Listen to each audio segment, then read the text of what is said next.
Ooh, that was awful. What happened? I'm sorry, I was talking to somebody. Forgot I had my. Hello, everybody. Hi, Miss Cindy. Hi, Allie. Hi, Elizabeth. Look how long Allie's hair is. Oh my gosh, it's beautiful. Thank Yes, you. it It's is. COVID. I get mine cut every once in a while, and she's cutting it shorter and shorter so I can last longer and longer. Well, I am coloring it, so I have to keep the gray out. But thank you. For some reason, I'm lucky. I haven't really gotten very much gray, but mine sure gets thinner and thinner and thinner. That's no fun. Mine actually does get thinner too. I lose a lot, and I look at the brush and go, "No, Right? stop." Lots of vitamins, Mm. And hair shampoo with all kinds of stuff in it. chemicals.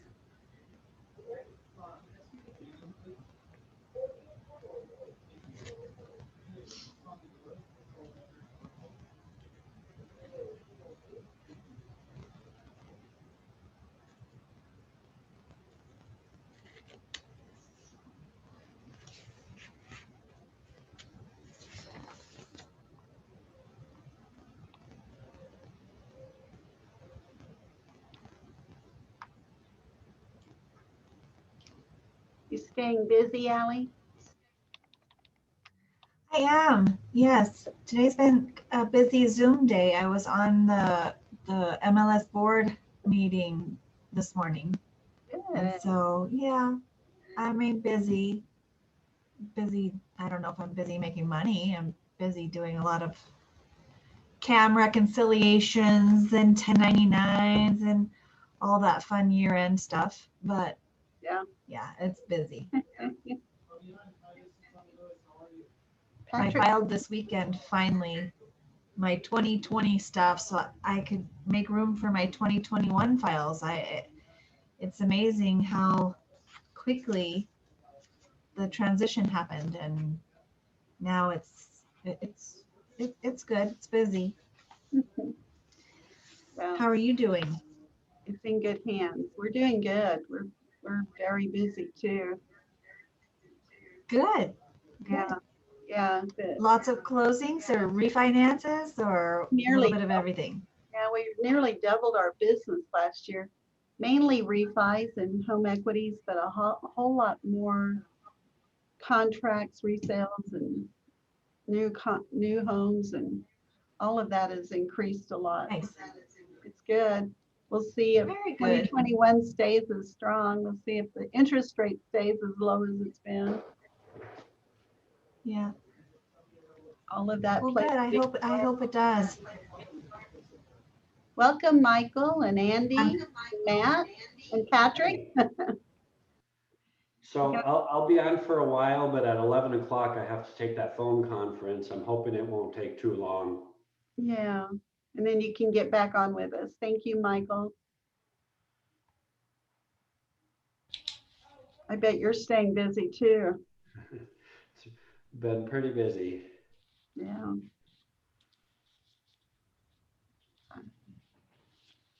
I know Andy's been busy. There's Mr. Payne. Hello. How are you, sir? Great. How are you doing? Good. Patrick, you got your ears on? Yes, I'm here. How are I, you guys? I'm showing my Great. age by saying that, aren't I? No, not at all. That was an old radio when we speak in our cars on a radio. Got your ears on, good buddy? From the old CB radio days? Yes. Those were Mm-hmm. awesome days. Yeah, but it sure shows my age. Hi, Jeanette. This is Joe. Hello, Joe. How are you? Doing well. How are you doing? Good. It looks like we have all of our speakers today. This is wonderful.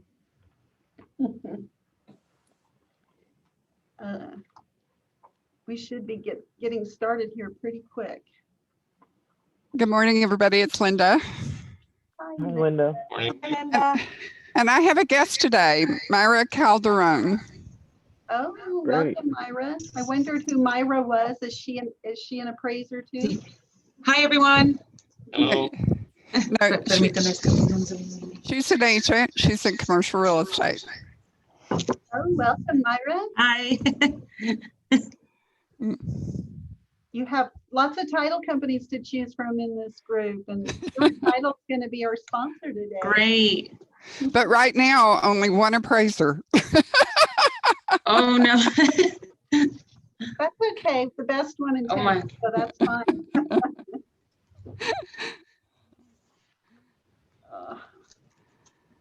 I bet you're busy, but Linda, you've always been busy. I have been. My average work week right now is between 100 and 110 hours a week. Oh my gosh. You need to hire some help. Wow. It's pretty good. Oh, hey, Linda, can you send me a text and I'll get you that information after this call? I forgot to send it to you. Great. Thank you. I appreciate it. I think we're getting business done too. Are you about ready to get started, Patrick? Yeah, I was waiting for that 5 minutes to make sure everybody could join, but I think we are ready to get started. Love your first- background, Patrick. Love your Oh, background. Thank you. This is Yeah. Laura, by the way. Bye, guys. I mean, I'm Hi, going to mute Laura. Hey, out. Laura. Hi. Hi. I'm going to mute out and just listen in because I'm on my way to an appointment. Okay. Okay. Love you guys. Thanks for joining, Laura. Well, welcome everybody to our first virtual luncheon legal panel speaker event for 2021. I appreciate everybody connecting and jumping on the call today. We've got a couple of things, some chapter business stuff we need to discuss and go through as far as some committee chair items before we kick off the call. And so I'd like to go ahead and pass off to Elizabeth Pulido so she can give us an update on our scholarship activity. Elizabeth, are you there? Good, doing good. Just doing a little bit of follow-up. Yes, I'm here. Hi, everybody. Happy New Year. I just want to see Happy New Year. Happy New Year. So, So I just wanted to talk to you all about scholarships. And even though we are having our, most of the classes are, we haven't not just yet gone back to in-person classes. We are still, your board of directors is still offering the scholarships for you to continue pursuing your CCIM. Maybe this is a good time to consider that since, there is some working out of your home time. And anyway, maybe this might be a great time to continue pursuing your CCIM designation. If you go to our website at elpasoccim.org, currently under the education tab, there is another tab that's called scholarships that we are working with our chair, Candace, very diligently to create its own scholarship tab on our website. But for now, it's under the education tab. So because of COVID, we did not award the Reuben Schaefer Senior Scholarship Endowment last year.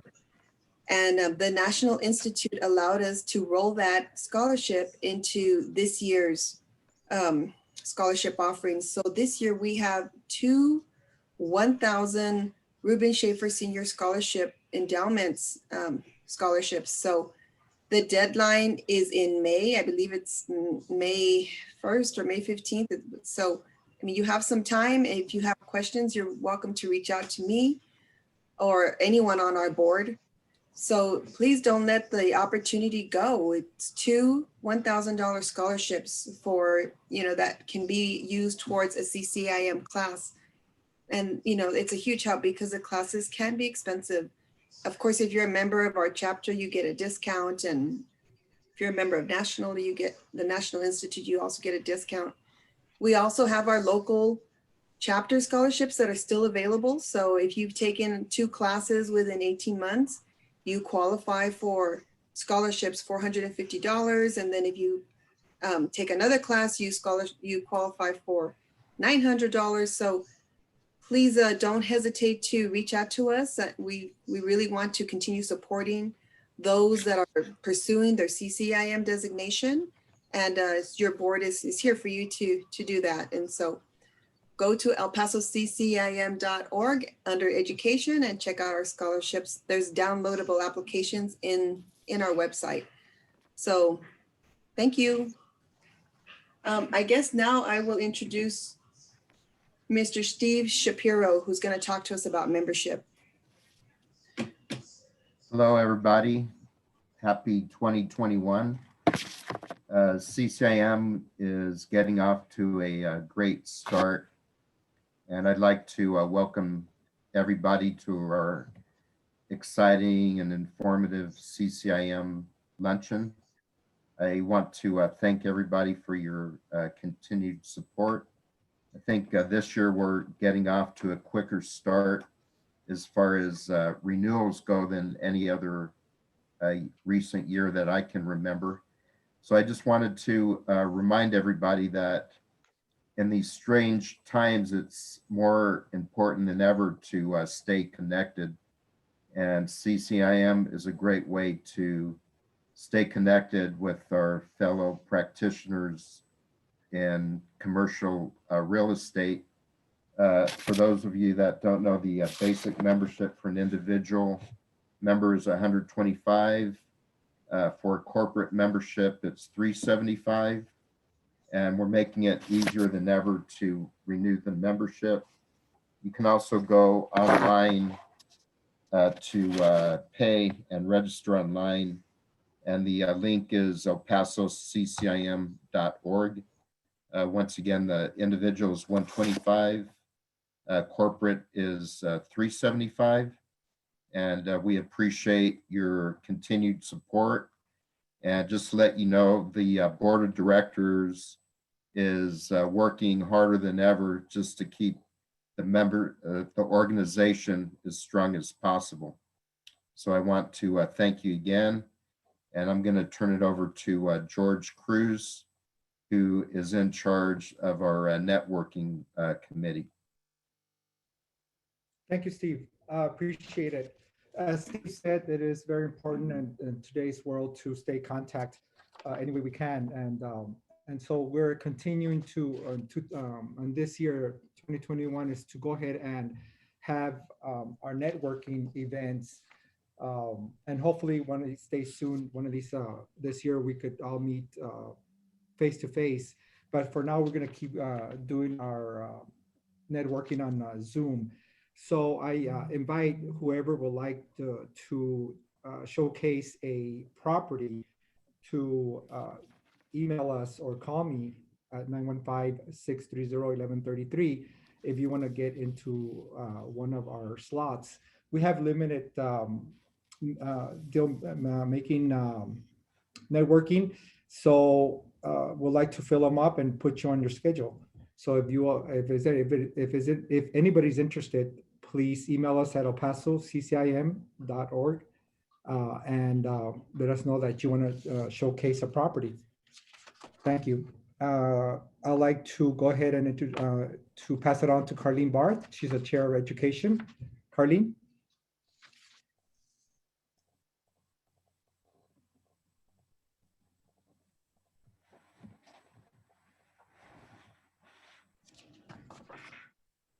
Hello? I think Lynn is not on the call. I don't know if someone else from the committee would like to. We'll pass it on to Cindy Bilby, President of Stewart Title Company. Cindy, you there?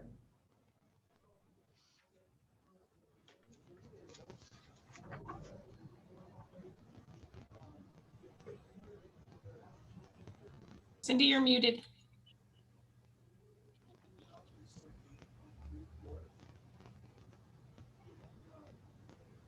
Cindy, you're muted.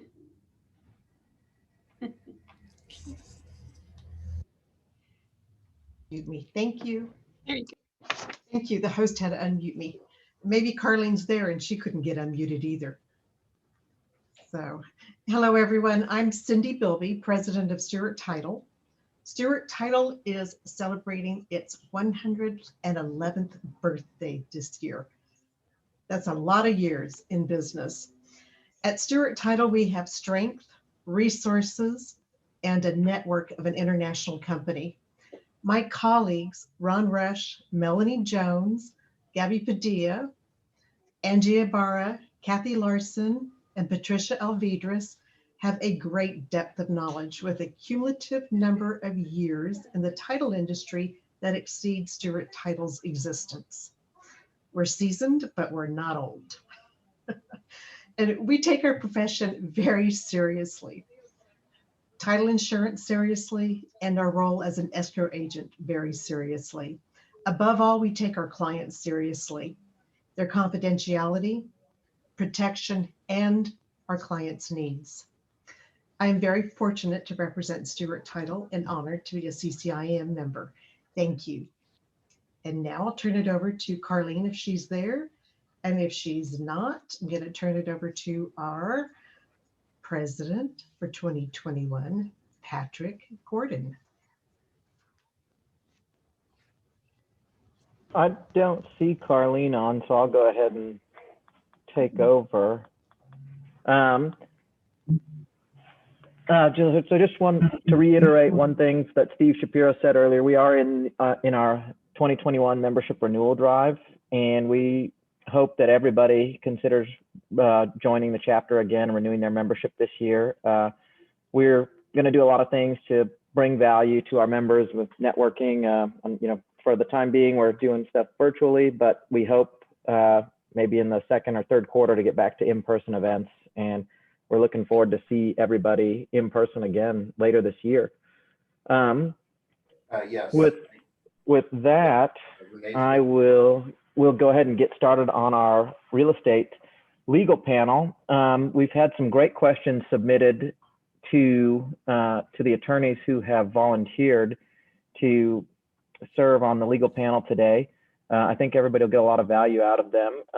We've got 4 attorneys who are on deck. Joe Balsiger, who works with NIMCO Inc. as their Senior Vice President. We've got Michael Zimfrinch with the law offices of Michael J. Zimfrinch.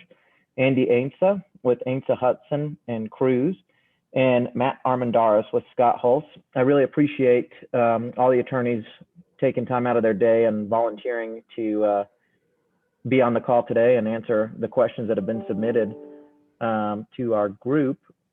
And with that, I'd like to go ahead and pass it off to Joe Balsiger so he could give a brief introduction about himself. Good morning, everyone. As Patrick said, I've been with MIMCO for about 6.5 years now. Before that, I spent 8 years at Scott Hulse. So my focus obviously is real estate. I handle much of the legal work for MIMCO. I'm on this panel with 3 experts, and so I'm going to be relying on them. If you want an elementary answer, I'm your guy, but if you have anything important, I'm going to pass it off to the other 3. So Patrick, I'll hand this off to Michael now for his introduction. Perfect. Thanks, Joe. Good morning, everyone. My name is Michael Zimbrich. I started in real estate in 1997. I worked at the Central Appraisal District. After that, I became a real estate appraiser, property tax consultant, mortgage loan officer, real estate salesperson, flipped homes through the boom. When the boom crashed, I went to law school. So now I'm a practicing attorney, do private lending. I'm a landlord, have an interest in a title company. So a little bit of everything, a little bit of a diverse background. Do a lot of property tax litigation, other civil litigation, as well as private lending document work. Perfect. And then with that, Andy, I don't know if you would go ahead and give a brief introduction about yourself. Of course. Thanks very much. Andy Ainsa with the law firm of Ainsa, Hudson, Hester, and Cruz. I practice primarily in lending, finance, real estate, corporate work. It's my pleasure to be here and my privilege as well to present in front of the CCIM chapter here in El Paso. And it says Sienna, I think, on my screen. This is the same computer my daughter was using for her Zoom before she started going back in person. So please forgive me for that. But anyway, glad to answer what you all have, and thanks so much for the opportunity. Great. And then Matt, if you go ahead and give a brief introduction about yourself, please. Sure. Thank you very much. Pleasure to be here. My name's Matt Armendariz. I'm a shareholder with Scott Hulse. I've been practicing for a little over a decade. I started my practice in Dallas, where I worked with a firm that specialized in oil and gas. So I did a lot of lending transactions in the oil and gas space. I also did a lot of private lending transactions. My main focus here now in El Paso has been real estate, secured lending, general corporate matters, and more recently in the past 3-4 years, water rights, including specialty and groundwater transactions, private sales and purchases of groundwater. It's a pleasure to be here. I'm really thankful for the opportunity, and hopefully everybody learns a little bit. Great. Thank you, Matt. And again, thanks to all the speakers. We really appreciate you guys all the attorneys who have joined the panel. We really appreciate you guys taking the time out of your day. With that, we'll jump right into our legal questions. The first one that we've got that's actually not on this list, but it was submitted late last night, is by none other than Jim Payne, is how is it possible to bill 80 hours in a 40-hour work week? That one's a joke, but I'm not touching that one. But actually, Matt, if you'll go ahead, we've got you on deck for number one. And the question that was submitted is, please explain the adverse possession law and the difficulty to perfect such ownership interest. Sure. Well, thanks very much, Pat. I appreciate that.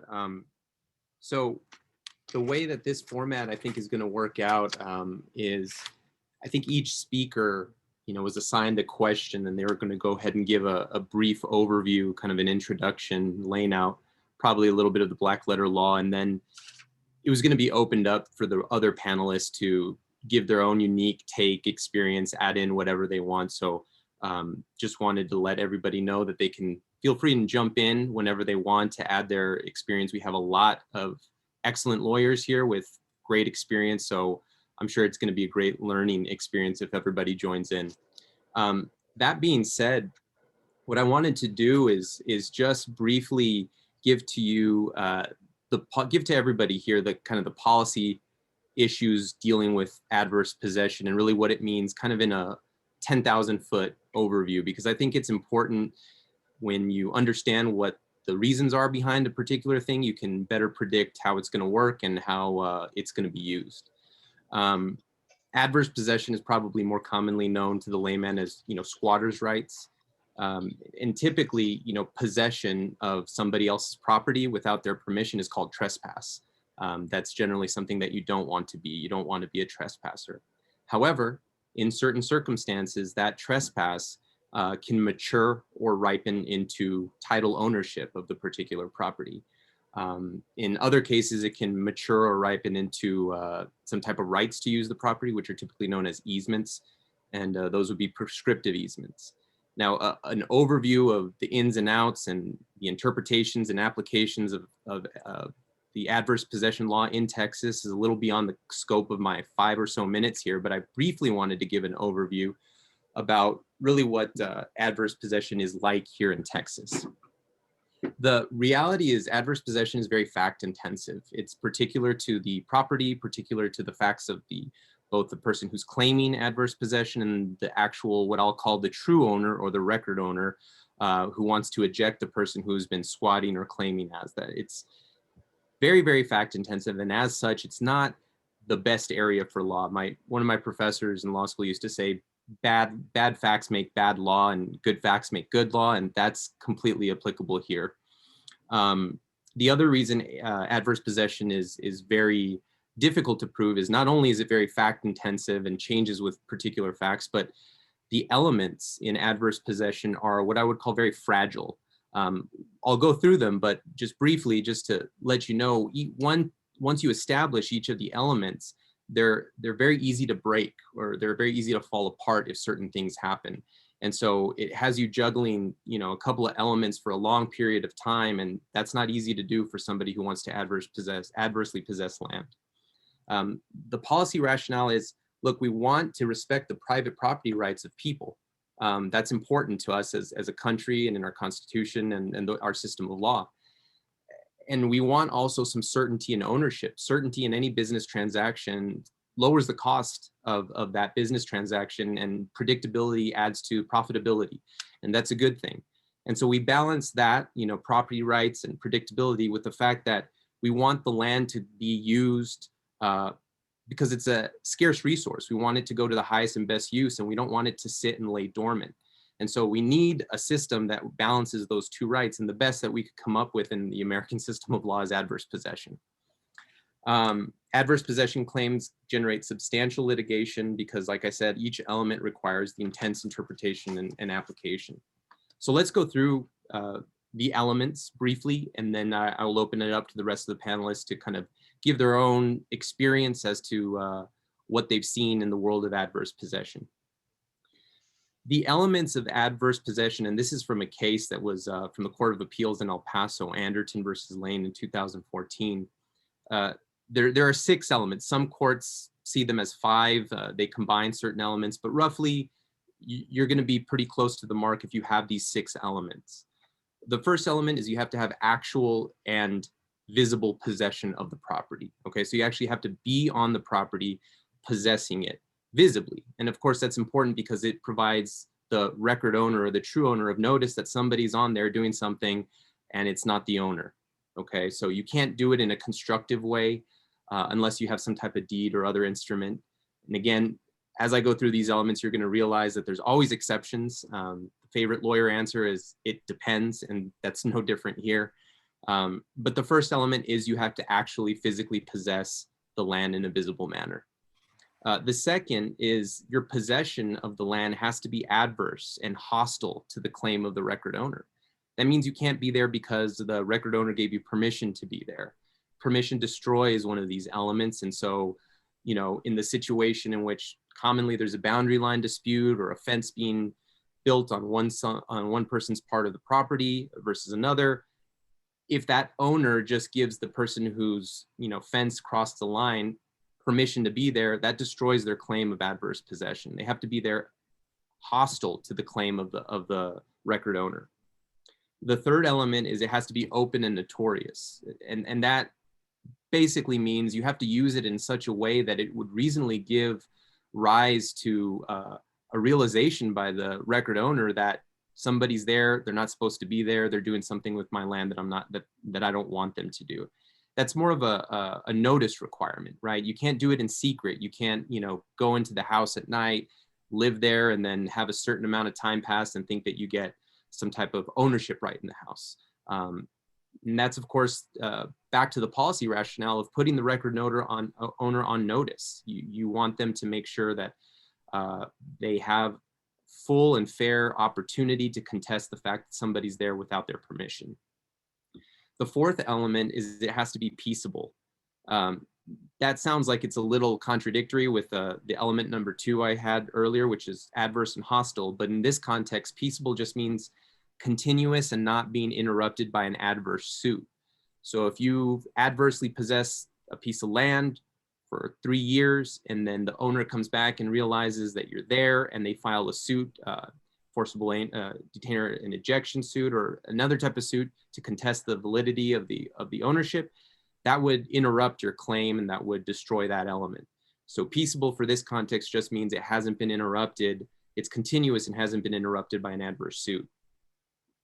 The fifth element is it's got to be continuous for a statutorily prescribed period of time. And here in Texas, it's kind of complicated. I think there are 6, at least 5 different statutory elements for that. Let me get my cheat sheet out here.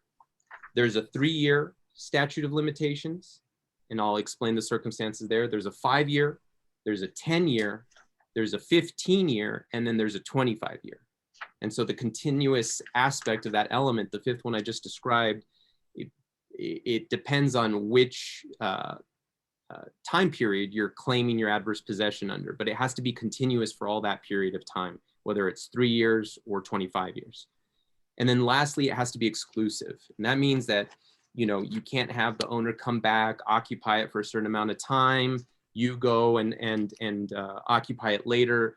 you have to really claim that it's your property by excluding other people from claiming that it's theirs.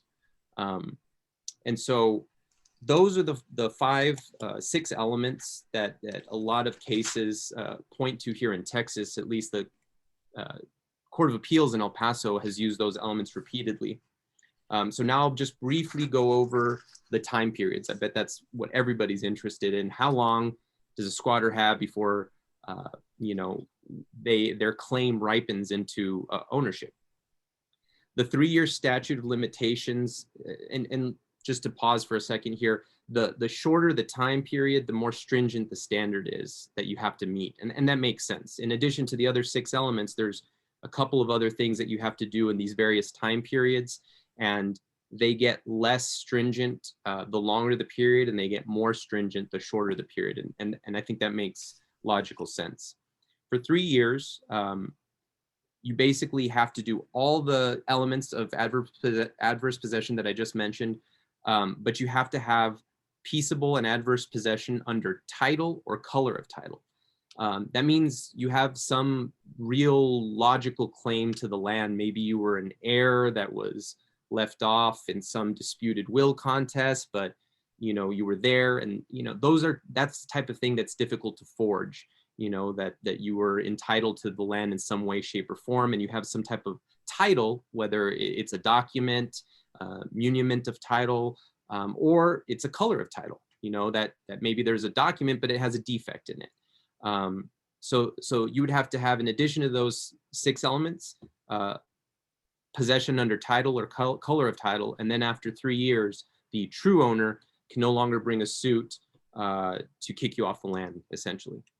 The 5-year statute of limitations has 3 additional categories that you have to meet in addition to the 6. You have to cultivate, use, or enjoy the property. You have to pay taxes on the property, and you have to claim the property under a registered deed. Okay, if you do those things in addition to the 6 I mentioned, then after 5 years, the true owner is barred from making a claim to kick you off the property and recover the property. The 10-year statute of limitations eliminates essentially the tax and registered deed requirements of the 5 years. This is kind of known as bare or naked possession. And it's just somebody who, in addition to the 6 elements I mentioned, cultivates, uses, or enjoys the property. Interesting to note on this one, you're limited to 160 acres unless you have an instrument that says it's a bigger portion of property, or in the case that you enclose, whether by a fence or some other way, more than 60 acres, more than 160 acres, excuse me. Then you have the 15-year limitation, statute of limitation, and this was added in 2017 to the Texas Civil Practice and Remedies Code, and it deals with co-tenant heirs. That just means if you, by intestate succession and not pursuant to some will document, you and let's say a brother inherit a piece of property and you have co-tenant heir, you have to meet those 6 elements, and the time period that you have to do all those continuously is 15 years pursuant to that new statute. Finally, there's a 25-year statute of limitations. This is kind of seen as a kind of umbrella or overall, because it makes sense that if you've done something for that long, 25 years, then you don't need to have a document. You don't need to have paid taxes. At that point, the true owner is truly negligent in not realizing there's someone there. And then the policy shifts, the policy rationale shifts to, all right, let's have somebody who's actually put some use, enjoyment, and cultivation of the property. Let's have them put it to the highest and best use. And after 25 years, we, as a policy matter, believe that's enough time for somebody to have figured out that someone was on their property. And important to note, there's an issue of legal disability. So, you can't possess, for example, what I mean by legal disability is sometimes it's infancy, meaning you're under 18. So, you couldn't squat at a child's, if a child's property was you were squatting there. Basically, those time periods would stop. They would toll or pause until the disability was removed. So you'd have to wait until the child was 18 of age, of majority, and then you could start the time period, whether that's 3, 5, 10, 15, or 25 years, depending on the case. Except for the 25 years, as I mentioned, the 25 years, it's kind of irrelevant at that point. Any person would have matured past the age of majority in the 25-year period, and there's even more time for them to realize that there's a squatter or somebody there on the land and to do something about it. So that was a very, very brief, quick, fast, dirty overview of that, of what it takes for adverse possession to ripen or mature into actual ownership here in Texas. And so with that, I'd like to open up to my colleagues to see. I know Mr. Zimprich had actually litigated a few cases in adverse possession very recently. So I'd like to open that up to my other panelists to go ahead and chime in on their particular experience.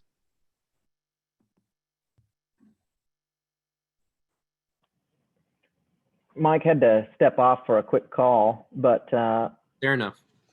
Joe, Andy, you guys have any other input you want to add to Matt's? You know, I think Matt did a great job explaining there. I would just say it's relatively rare in my experience to come across a legitimate adverse possession claim. And so I would be interested to hear, you know, Mike's take on it when he's able to provide that input, you know, if he does have some experience with that. But yeah, I would just say a relatively rare phenomenon to have a legitimate case. Completely agree with Mike.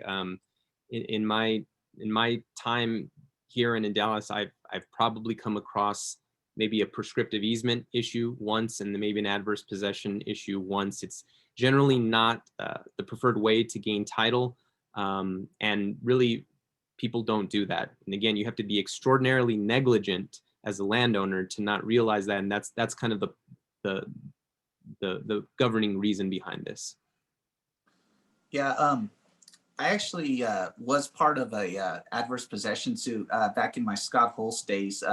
One of Matt's partners and I were a part of a case. And one thing that Matt said that I really want to reinforce is the word fragile. If your claim is adverse possession, things are not looking good. We had tremendous facts, very good facts. We actually were uncontested. And the reason is this was a contract from the early 1900s. We couldn't find the heirs to the other side of the contract. We had taken possession. We had paid taxes for actually close to 100 years. Our only quote possession was building a fence around this piece of property. Again, it was uncontested. And our only claim to actually get title was through adverse possession. And I can assure you that until, you know, the judge issued his order, we thought we were at best 50-50. It is so fragile. The facts are very difficult to meet. And Matt, one thing that I want to add is I don't think that the courts are really inclined to grant it. I mean, the courts want to see, you know, a deed. They want to see a handshake and a transaction, and do not just want to take land from an owner just because someone else put a tent up. So, you know, well said. I was lucky enough to have it. I'm sure Michael has some better experiences, but yeah, it was an unusual case. And I do want to reinforce one more time that if that's what you're going to court on, maybe reevaluate your case, because that is not a good argument that you want to, you know, argue and maybe say to a client that there's a chance of winning. You just can't do that. That's exactly right. And the claim that you would bring is a trespass to try title, and that involves expense and litigation and time. And in a couple of cases I've viewed, I mean, the trespass claim started, you know, in 1959 and wasn't resolved until 2009, something like that. You know, it's just been going on for such a long period of time. So it's not ideal. I agree with Joe 100% that if you've got that claim and that's your only claim, you're in a pretty tough spot there, and that's not ideal. All right, great. Well, thanks, Matt. I really appreciate you answering that first question, and it was a great answer, very thorough. We're moving number 2 to the end of the list because Mike had to jump on that call. So Andy, we'll go with you next on the question of describe enforcing specific performance and the difficulties associated therewith. And when is it advisable to sue for specific performance? Why or why not? In your thoughts on that? Great, thanks very much.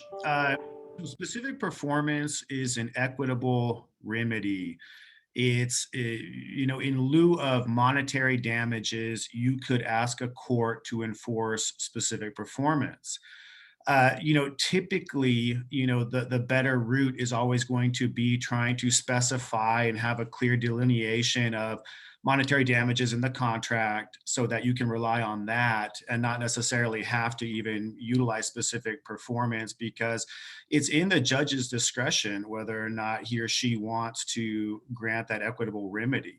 So it's not a separate cause of action, and essentially an equitable remedy, of course, is a court-ordered action directing someone to do or do not do something. And so in this case, it would be, either, allow the buyer to purchase the property or allow the seller to sell the property. Practically speaking, it's usually the buyer who's asking to enforce specific performance.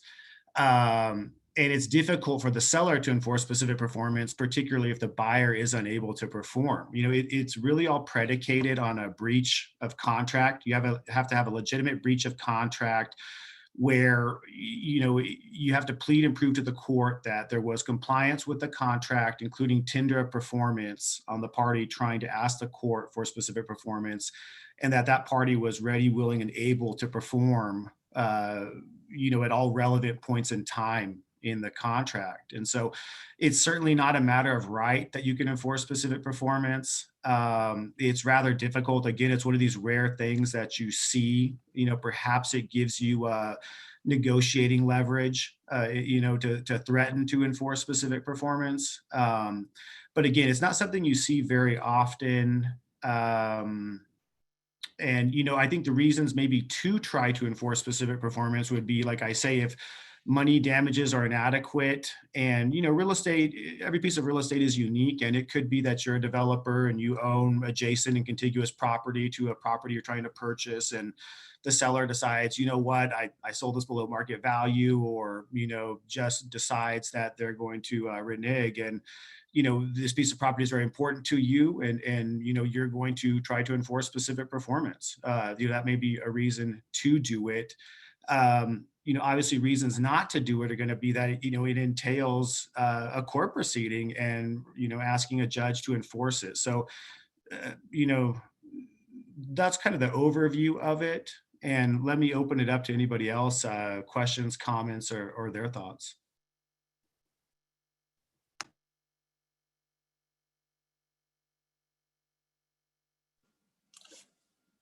Andy, I want to comment on, I want to follow up on that, and I'm going to refer to the TAR form. We're all familiar with it, and I'm going to be referencing it a couple times. But you'll notice in the TAR form that with respect to a buyer's remedy, enforcing specific performance is automatic. However, for a seller, the box has to be checked. And the reason this is important as a buyer, what you're concerned about is if the remedy is if the only remedy for breaching the contract on the part of seller is to give the earnest money back, then you're always at risk for, another buyer coming around offering a higher price. So we definitely view the enforcement of specific performance as, just kind of a shield to prevent that event. That said, I've question for the panel. I've never been a part of a suit with specific performance as a cause of action, and wondering if anyone has, and if they could share details on that. I did have a specific performance case for a buyer. Like most civil litigation, it did end up settling out. They did negotiate for the purchase, and the sellers did end up selling the property. The facts of the case were that the actual contracted price was significantly less than the market value of the property. So it was more of a seller's remorse situation, and the buyer would have incurred damages, which is the difference between the fair market value and the contract price.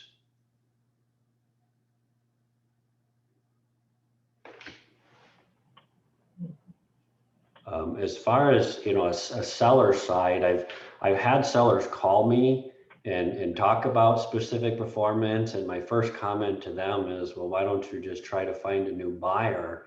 And in some instances, they've been able to get a better deal with a new buyer than they had with the previous contract. So it's difficult to know what your damages are as a seller until you actually ultimately sell the property at a price less than the original contract.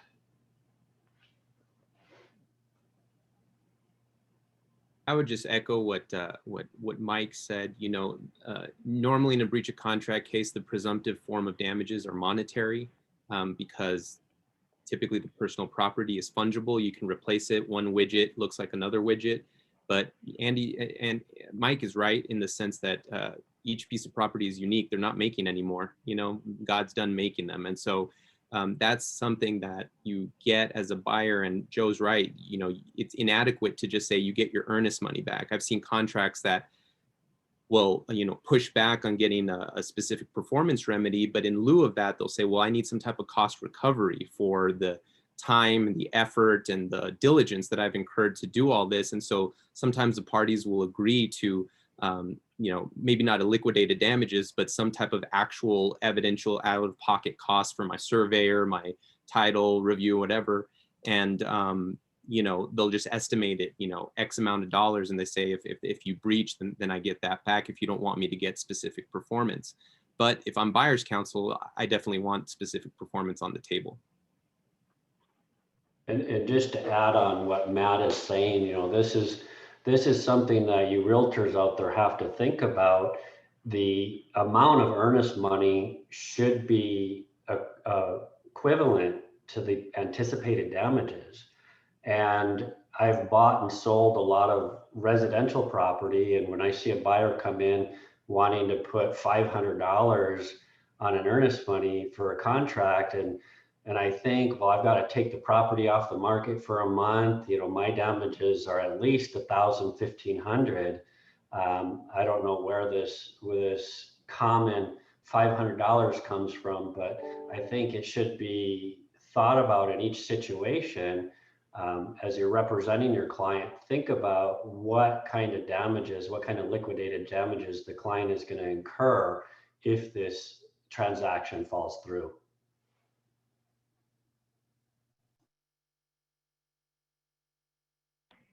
Thank you, guys. With that, we can move on to our third question. I think Matt Armendariz, or Matt, we've got you on deck here. The question is, please explain the difference between a general warranty deed and a special warranty deed, and which one should be picked in the TAR contract?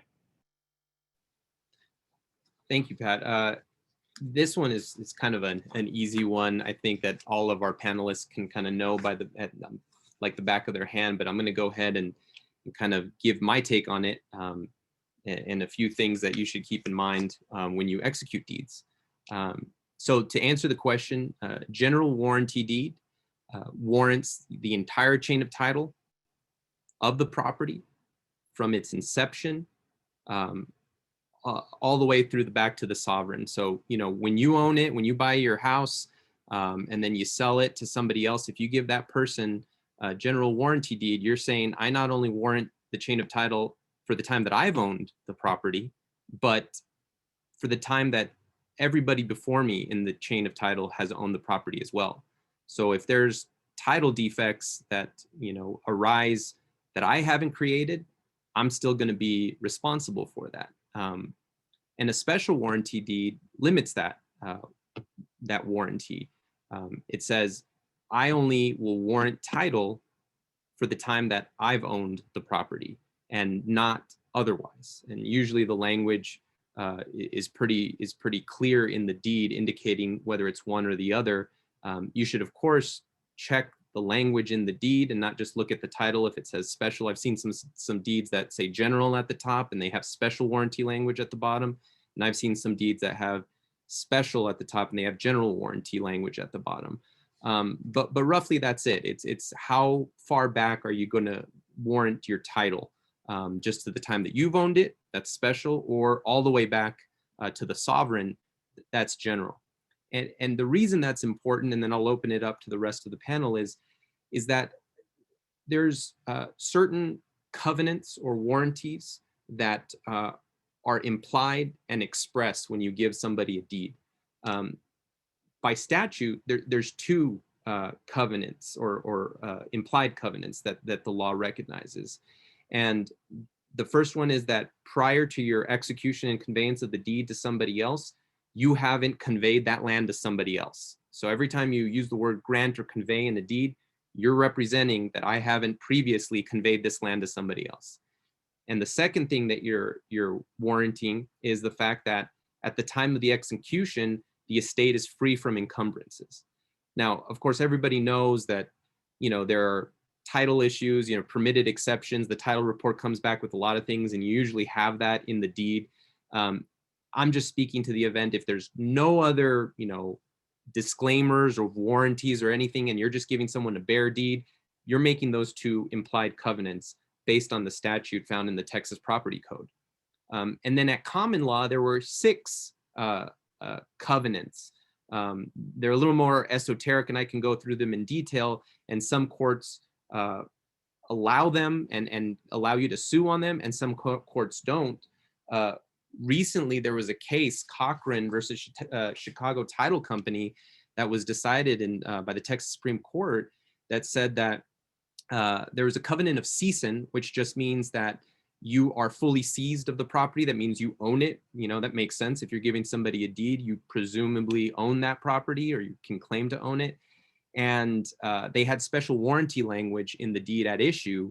And the appeals court said the special warranty language didn't actually include the covenant of cession. So shocking to a bunch of real estate lawyers when that appeals court case came out. They said, well, how can that be? You give somebody a deed, but you're not making a warranty that you actually own it? That seems very strange. Well, the Supreme Court came and said, well, we agree with the appeals court, but for a different reason. What we're saying is that because in the particular case, the defect didn't arise from the ownership of the person who was granting the land, the grantor, they didn't have to cover it. They could affirm the decision of the appeals court. And so they relied on the special warranty language, and they punted on the issue of whether or not you're actually making that covenant of cession when you give somebody a warranty deed. So that's still an open question. I'd like to think, yes, it's only logical. A lot of people were disconcerted when that appeals court decision came out. But that just goes to show it's very, very important what you have in your contract. You want to have if you're a seller, you want to have your disclaimers.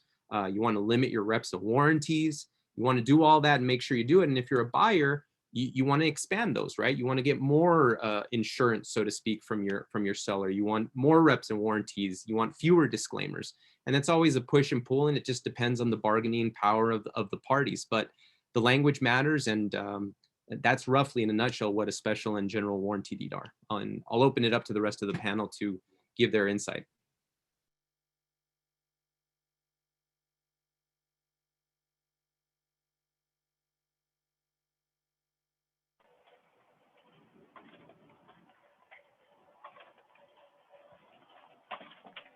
Well, it looks like, Andy, were you going to say something there? No, I was going to say that pretty much well covers it. Thanks. Okay. Perfect. Well, then we'll move on to our next question, Andy, which is actually for you. And it's please explain and discuss rollback taxes.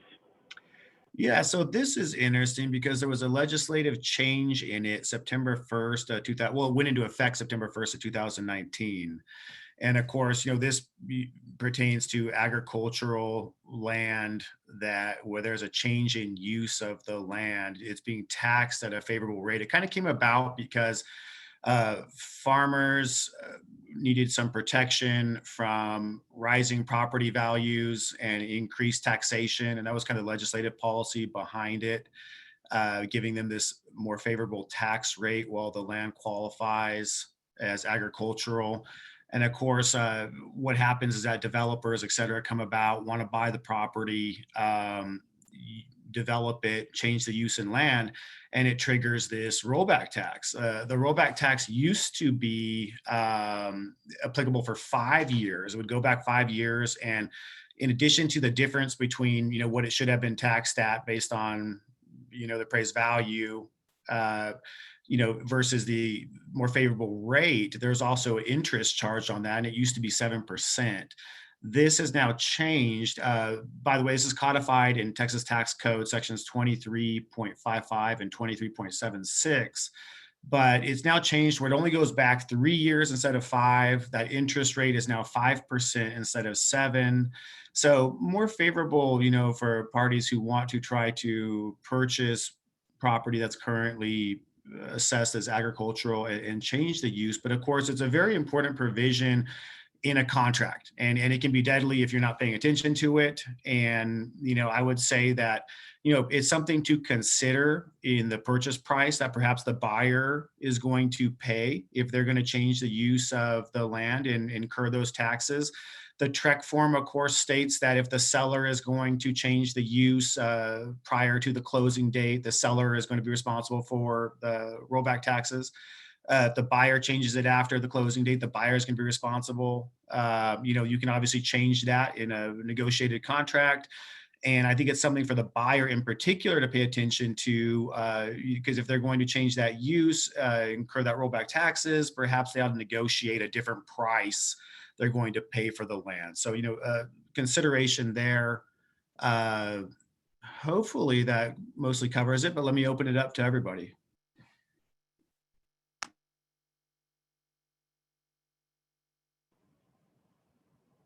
I think sounds like we got it pretty well covered. Thank you, Andy.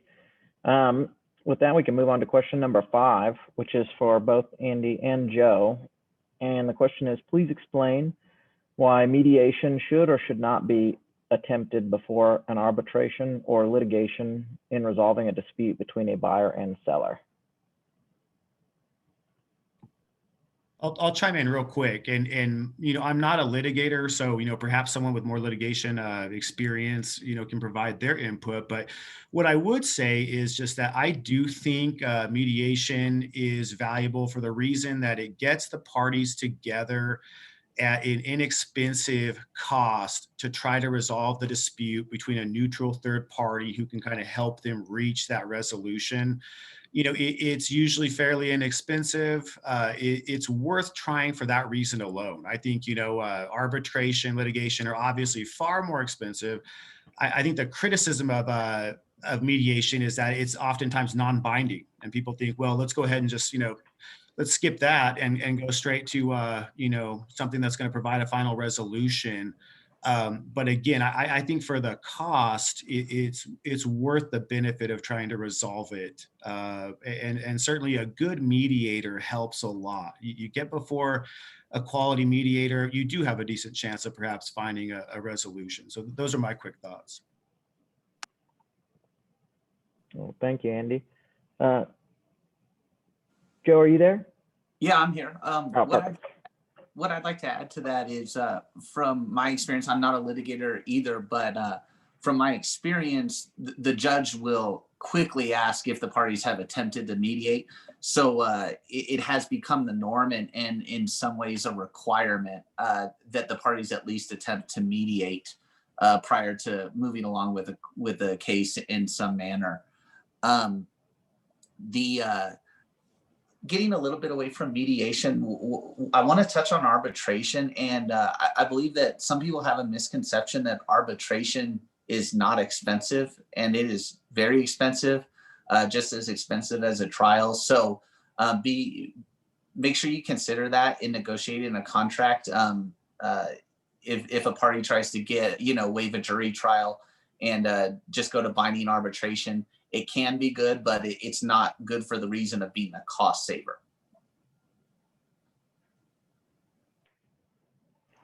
Great, thank you, Joe. Just to chime in, I mean, as far as mediation, there's a number of reasons why you should try mediation first. First of all, the outcomes at mediation are infinite. The outcomes are only tailored by the imagination of the parties. If you go to trial, you get a judgment, a monetary judgment, and that's it. It says you owe X amount of dollars immediately.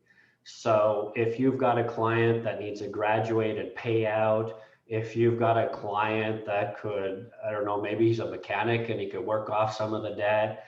I mean, there's all kinds of different things that you can do. And sometimes going to mediation, you think you know what the other side wants, and it could be very different than what you think. So I've had cases where we thought the other side didn't want the property anymore, or wanted to keep the property. I think it was they actually wanted to keep the property, and it turns out they wanted to sell it. So that completely changed our course and the whole litigation. So the first thing I would say is the mediation allows you to discuss all different kinds of resolutions other than one party pays another party a lump sum. The time you go to mediation and you can resolve the dispute, you have finality right there and then. Right now, litigation is taking 12 to 18 months. So when you've got a buyer and seller in a contract and you don't want to tie that property up for a year to 2 years and possibly an appeal after that, you know, you could be talking about 3 years down the road before there's any resolution. And with the courts not impaneling juries right now, jury trials are being set out now for next summer. And we don't even know if they're going to actually be going at that time. So as far as in litigation, the circumstances we're in right now are actually forcing a lot of parties to go to mediation and try to get things resolved because of the delay in the litigation process. Also money, you know, what I tell my client when we've got a simple dispute, if we go and try this case, you're going to spend at least $30,000. So to go to mediation, and especially some of the most difficult cases are those ones that are $20,000 to $40,000, because your expenses can quickly add up to the amount in controversy. So I try to set those early on for mediation, because the more the parties spend on money, the more they're invested, and the more they think they have to go through to the end to recover their fees to get any benefit out of the case. So I think definitely mediation, you know, it should be tried in almost every instance, and sometimes earlier on if possible.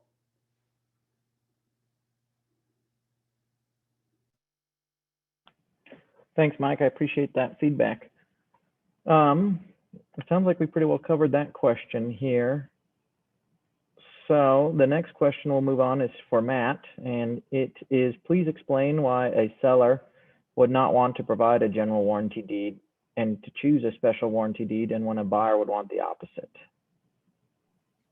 Thanks, Pat. I'll be brief on this one because I think I covered a little bit of the motivations about choosing one when I answered the initial question. But the reality is, you know, because a general warranty deed contains language that the grantor, the person selling the property, is warranting the title all the way back to the beginning, to the sovereign. Generally, that's what a buyer will want. It enlarges their ability to recover on title defects that are not just due to the ownership of the seller. And of course, the opposite is true if you're a seller. You don't want to warrant all the way back to the sovereign. You want to only warrant what you've done. And I would say this is, as a general rule, you typically see in most commercial and sophisticated transactions, special warranty deeds. There's a lot of rationale for why it's fair to, you know, people will make the argument, you know, why should I warrant back to something I've never owned? And that's fair. And I just want to say a couple of more things about it. That's why it's very important to have partners, that good title companies, good surveyors. Those are very, very important, because then you get an accurate picture of the state of title, and then you can figure out whether or not it makes sense to fight about a general or special warranty. In my experience, even though it sounds scary to warrant all the way back, in reality, you're, as a buyer, relying a lot on your third-party diligence to figure out the state of title. Really, you're not going to be coming after the buyer, in my experience, a lot of the time. You know, some of the buyers are single asset entities, or maybe they're just unsophisticated judgment proof individuals, and it wouldn't really make sense to to sue them based on some title defect that came up in the 1950s or something like that. You really want to do your own diligence. And then that brings up the other point of in the contract, contracts are very important special vehicles because they can modify those warranties that you're giving in the general or special. So even though you're giving a general, you could have a bunch of disclaimers in your contract that say, look, with respect to these types of defects, I'm not giving warranties on that. And so you have to be explicit and say they override whatever language you're giving in the deed. But it's up to you to kind of pick and choose what warranties you're giving and what warranties you're disclaiming from the seller and the buyer's perspective. And again, that's all just up to the bargaining power of the parties. And so I think, it sounds scary and, it doesn't mean that you should always, ask if you're a buyer, I want a general warranty deed. That's the most important thing. It's really not. More sophisticated commercial transactions, you're going to be doing your own diligence. You're going to be relying on your experts. You're going to be carefully drafting the contract to figure out the things that you want to understand about the state of title and the things that you want to warrant and not warrant.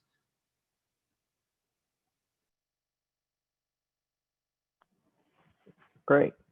Thank you, Matt. Appreciate that. With that, we can move on to our question number 7, which is for Joe Balsiger. And the question is, please explain why independent consideration is required to validate a contract. And there's a statement that there was a belief that there's a court case that went all the way back to the Supreme Court. Appreciate it, Patrick. I'm going to give just a broad overview. I'm going to rely on my fellow panelists to get specific about the cases, but independent consideration is really getting to the fact that the buyer has the right to terminate for any or no reason during the feasibility period. So again, referring to the TAR form, first sentence, a seller agrees to sell and convey to buyer and buyer agrees to buy. Well, if the buyer has the right during feasibility to terminate for any or no reason, that's really not an agreement. So how do you have an agreement with the right to terminate during feasibility? And that really comes in with the independent consideration. And really what the buyer is doing is buying the right to terminate. So it's kind of an agreement within an agreement. And again, I'm going to read from the TAR form. This is with respect to the independent consideration paragraph. It says, if no dollar amount is stated, buyer will not have the right to terminate. So again, reinforcing that you're buying the right to terminate. The seller has agreed to sell the property, buyer has agreed to buy, but we have this side deal that the buyer is buying the right to terminate during feasibility. So that's kind of the overview. I'm going to ask my fellow panelists, the experts here, to weigh in on the case law.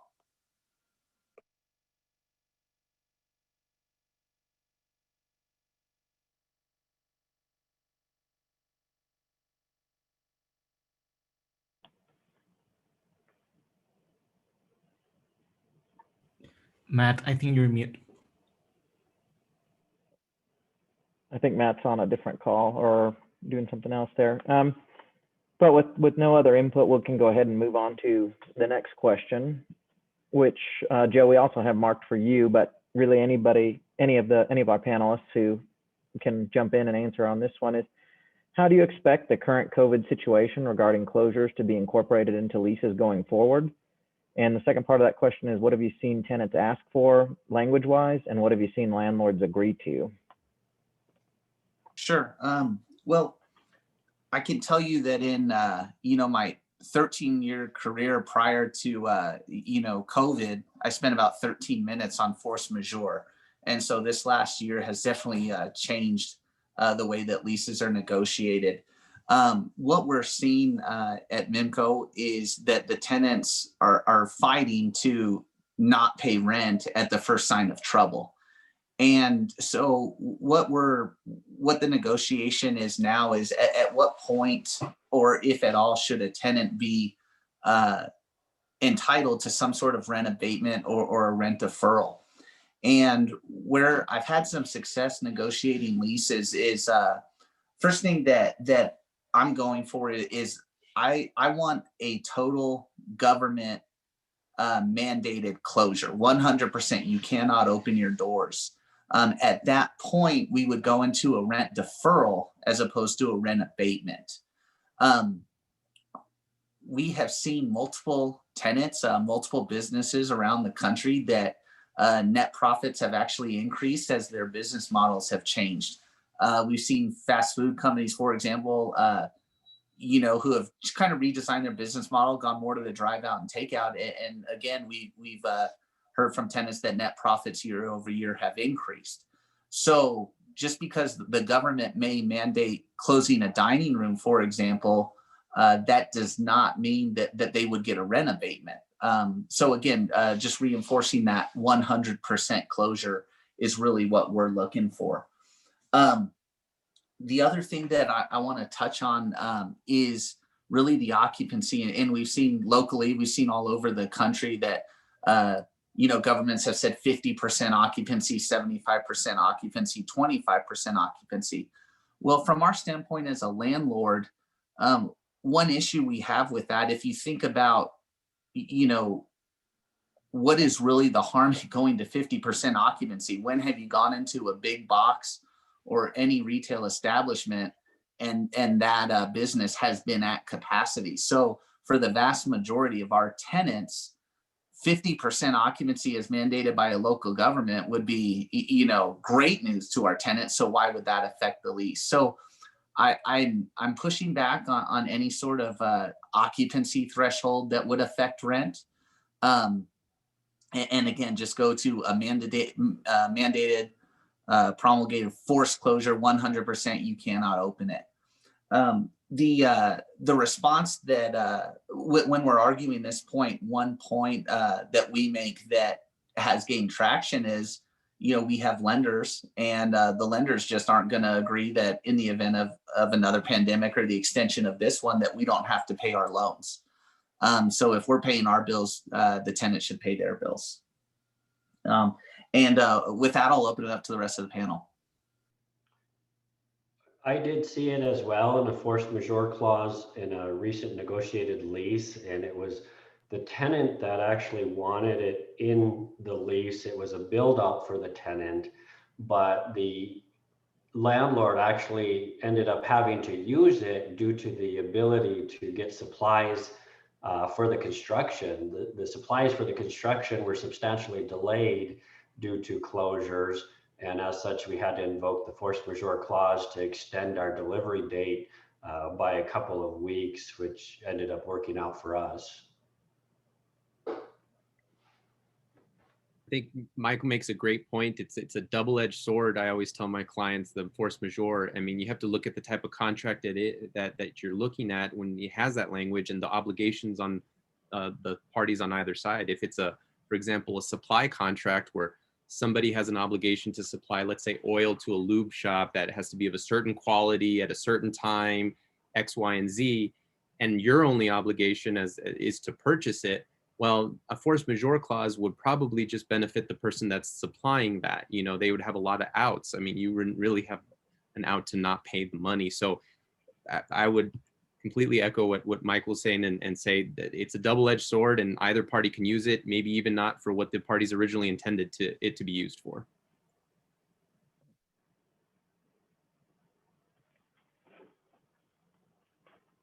Well, all good answers. And it'll be interesting to see how it continues to develop as the government continues to make new rules and we move forward through this COVID situation. With that, we can move on to our next question, which is our final question, and it's for Mike. The question is, in a foreclosure of real property, which liens, leases, and judgments get wiped out? And the second part of that question is can a second lien holder or judgment lien holder force a foreclosure sale? This one is probably a great question for some of our title people as well, because they deal with some of these liens on a daily basis. And I've got the chief underwriter for Sierra Title in Texas on speed dial, because I'm probably calling them about every 2 weeks about unusual title circumstances and liens. But just to start with, the number and variety of liens, you've got ad valorem liens, IRS liens, labor liens, judgment liens, mechanics liens, and leases. So you've got quite a few different type of liens that you need to look out for out there. And as far as foreclosures, you have to really rely on the diligence of the trustee to ensure that some of these liens and the prerequisites are completed properly before the foreclosure. So let's start talking about ad valorem liens, which ad valorem liens are the property tax liens, and except for the IRS liens, these ad valorem liens are superior to pre-existing liens, regardless of the date a prior lien was recorded. So basically, the government is king. The IRS and the city, they're gonna get their money one way or another. The general rule for lien priority in Texas is it's the first party to record their lien document without notice of a prior lien, a prior unrecorded lien. So if somebody records a lien and actually knows of a pre-existing lien that's unrecorded, they would have actual notice, and you could defeat that. But so generally it's first in time, first in right is what we say in a nutshell. But again, those ad valorem liens, they do not follow that rule. The second is an IRS lien, and IRS liens again, is the government. And there is a process to ensure that the IRS lien is not on the property after the foreclosure auction, but it's up to the trustee to ensure that process is followed. And our company does do foreclosures, so we have had to do this and had to follow this, and that is giving a specific notice to the IRS 25 days before the auction. Now, if you don't give that notice and you sell that property, that IRS lien will stay on the property and it will have to be dealt with directly to the IRS. So it's buyer beware. Make sure that the trustee follows the guidelines. But not only that, the pre-foreclosure notice does not extinguish the IRS lien because they have a right to redeem the property after the foreclosure sale for 120 days. So IRS liens are very dangerous. It's your federal tax liens that you'll see. If you're looking at a foreclosed property, watch those IRS liens, watch those ad valorem liens. Another type of lien, labor liens. And labor liens are put into two different categories. There's an employer's failure to pay wages, which is a Texas Workforce Commission lien, and then there's overpayment of unemployment compensation. I've seen a lot of the Texas Workforce Commission liens, and the foreclosure sale will remove those Texas Workforce Commission liens after the sale. You also have abstract of judgments. If you've got a deed of trust lien that's foreclosed upon, it will wipe out a subsequent abstract of judgment. I had a case recently where the judgment was obtained before the loan was taken out, but it was not abstracted until after the deed of trust was filed. So in that instance, if you've got a judgment, you've got to get it recorded right away. You've got to get it recorded in the county where the property is located to give people notice. So if you don't do that, if you don't follow the right processes, your judgment lien will get wiped out with the foreclosure. You've also got mechanics liens. Mechanics liens that are recorded subsequent to a mortgage lien will be wiped out in a foreclosure, but there is a caveat to that with regard to what is called removables. A mechanics lien on removables. Removables are things that can be taken out of the property without substantial damage to the property. Those could be air conditioning units. And we had a case a couple of months ago, and I think this is something that you all are going to see more and more with solar panels. So people go and get solar panels and they get a 30-year loan. These solar panels, the lien is not wiped out in the foreclosure.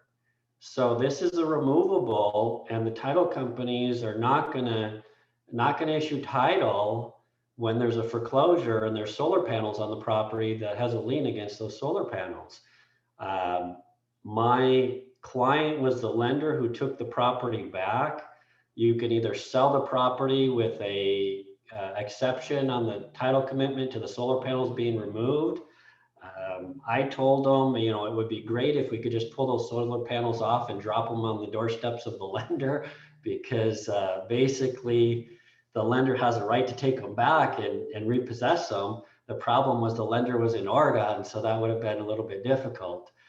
But you know, these solar panels liens, that's one thing that really needs to be watched if you're dealing with a house with solar panels. Talking about junior liens, second lien holders, junior liens are extinguished with the superior lien holder foreclosure. So it's very, very risky to take a second lien on a property. I represented a second lien holder. The realtor was a friend of hers. The realtor said, just take a second lien, didn't explain the risks of taking the second lien. There was no payments on the second lien, and the first lien holder foreclosed. So that's an issue. Their lien was wiped out in that. Also talking about second liens, and part of the question is, can a junior lien holder foreclose? And absolutely, a junior lien holder can foreclose, but they foreclose subject to any superior liens. I would say it's probably about 5 years ago now, I represent a second lien holder, and Chase Mortgage was the first lien holder. And they were owed about $15,000. Well, we foreclosed on the property, and they rented the property on a month-to-month lease at discounted rent for 5 years before Chase decided to foreclose.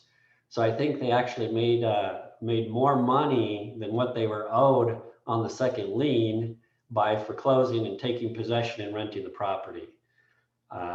Also, I've represented some judgment holders that have executed on real estate. That property is sold by the sheriff, and it is sold subject to any mortgage against the property. So between 4 properties, we collected about $40,000, and all of those buyers took the property subject to any superior liens against the property. Leases. Most leases these days will have a subordination clause. So they will say that they are subordinate to any subsequent deed of trust. And that pretty much takes care of that issue. That's kind of a common thing. But technically a superior lease, especially if it's recorded, would be superior to a deed of trust lien and would not be removed. But because of that subordination clause, which is an agreement in the lease, they are subordinated to any mortgage holder. So if anybody has any additional comments or questions on that, I'll open it up to the panel.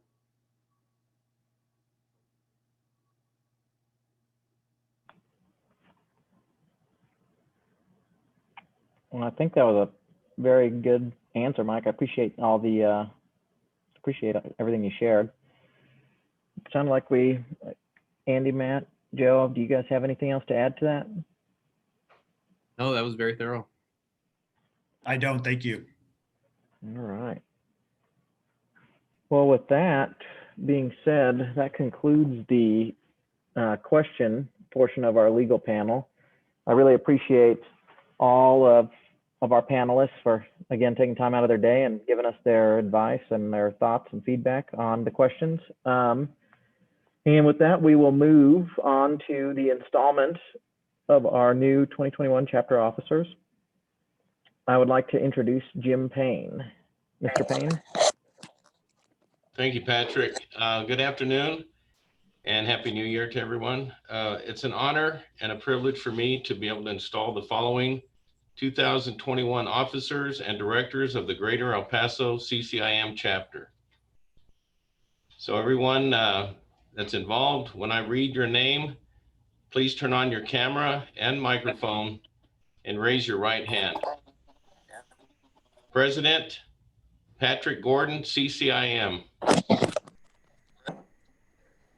Here. Vice President Carlene Barth, CCIM. Secretary Kim Reagan, CCIM. Treasurer Elizabeth Polito, CCIM. And the following are the Board of Directors. Becca McBroom, CCIM. Candace Kafamalis. Cindy Vilby. George Cruz. Jeanette Kuhn. Jason Hyatt, CCIM. Josh Rhodes. Linda Powers, MAI, CCIM. Memo Sotomayor, CCIM and immediate past president. Michelle Casillas, CCIM. Sandy Aguilera Sanchez and Steve Shapiro. And now, dear officers and board of directors, election to a position of leadership in any organization is an honor not to be taken lightly. Your fellow members have expressed confidence in your dedication and ability. As chapter officers and board of directors of the Greater El Paso CCIM chapter, you will represent the highest standards of our worthy profession.